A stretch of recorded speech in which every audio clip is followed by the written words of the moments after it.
The first step is digging out an area for the forge. I picked a spot just outside our workshop.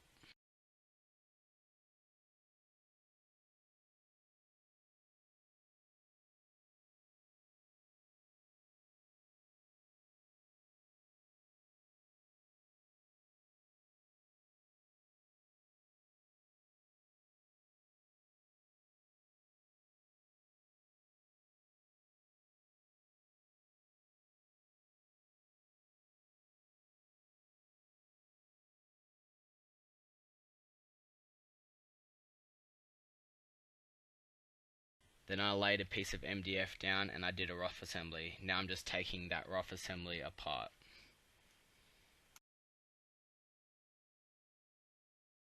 Next, I level out the area for where the forge is going to make it as flat as possible by putting sand down.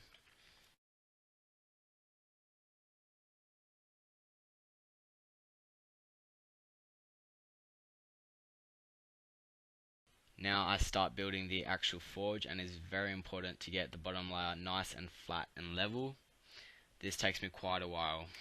I use cinder blocks for the middle, which are actually smaller than the other cinder blocks I use for my forge, and cement pavers to go around them, which are just left over.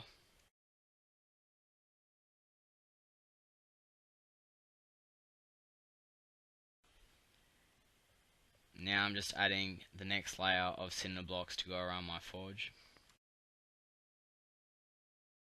Here I had to add another brick in under 2 cinder blocks to make them stable.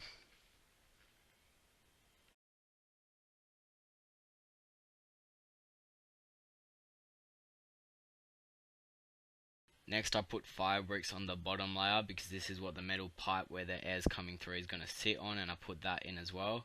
And now I start doing the final layer of cinder blocks on top of my forge. Now you can see me placing a brick down there. This is for the cinder block to rest on when pulled outwards. This is to fit longer objects in the forge. Something I didn't actually get to record was me digging up clay to put around the outside of my forge. And now I start to insulate the inside of the forge with 5 bricks. Now you can see me using an angle grinder to cut a bit of fire brick, which is off a different fire brick that I cut earlier, for that fire brick to fit in my forge. Unfortunately, I did not record me cutting any other fire bricks, so this is the only footage I have of this. And I also got my sister to help me out and pour some water on the disc so that the disc doesn't overheat like previously before.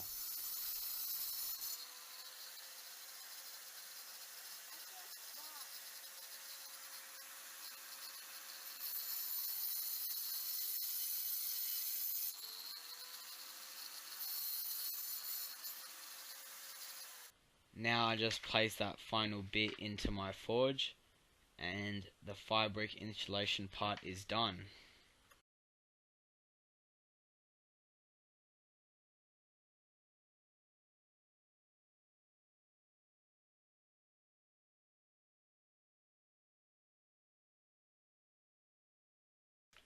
The next step for building the forge is mixing up some Silacast 145, which is kind of like a cement but doesn't bond bricks together. It can withstand up to 1450 degrees Celsius of heat. At first I tried measuring out the amount of Silacast I needed so I could put the right amount of water in, but 6 to 8% of water made it still way too dry, so I ended up just guessing approximately how much water I needed. It is not necessary to use Silacast. You could use some sort of clay or fire clay, which you can just dig out of the ground or buy in smaller quantities and cheaper than in a 25 kilo bag for $50 like I did.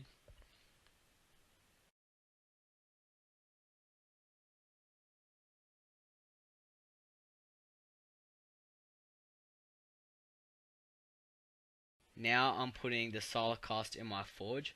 I ended up placing 2 pieces of wood in the center of the forge, which I had cut to the right size and taped together earlier. This is the airway which the air blows through to feed the fire more oxygen to allow the forge to reach high temperatures. I will then remove the piece of wood after I have placed all the Silacast around it. I also put Silacast on top of the white PVC pipe, which is that thing you can see on the end of the piece of wood.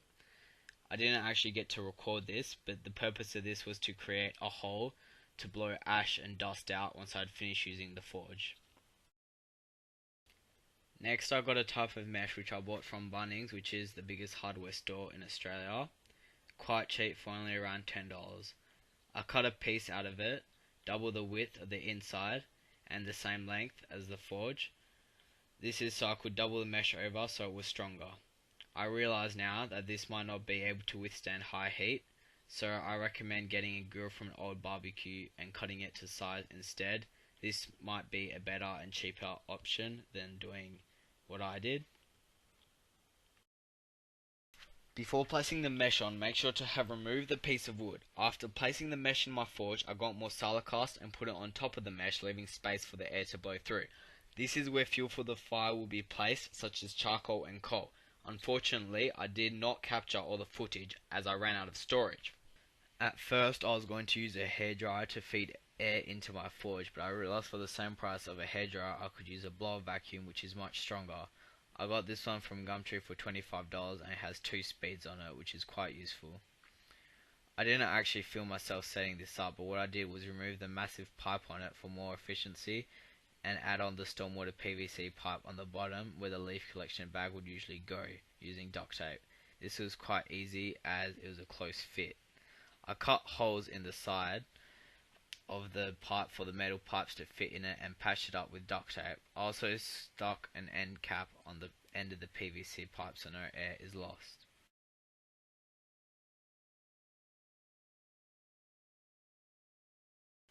On the front of my forge, I just placed a fire brick over the hole, which is used for clearing ash and dust out of the airway.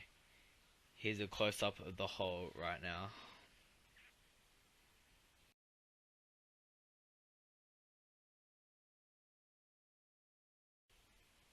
I did this to force more air up through the forge instead.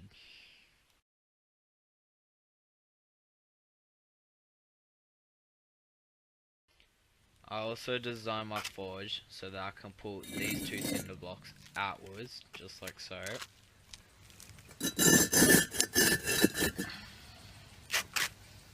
And lie this fire brick down so that I can fit longer things such as swords through my forge.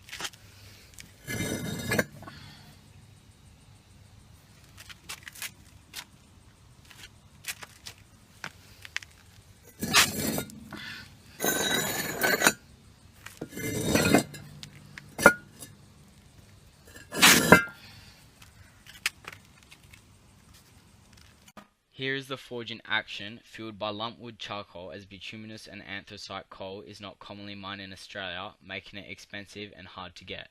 I have a piece of mild steel inside the forge to see how hot I can get it. When I took it out, it was a dull red, meaning the metal was approximately 700 degrees Celsius or 1300 Fahrenheit.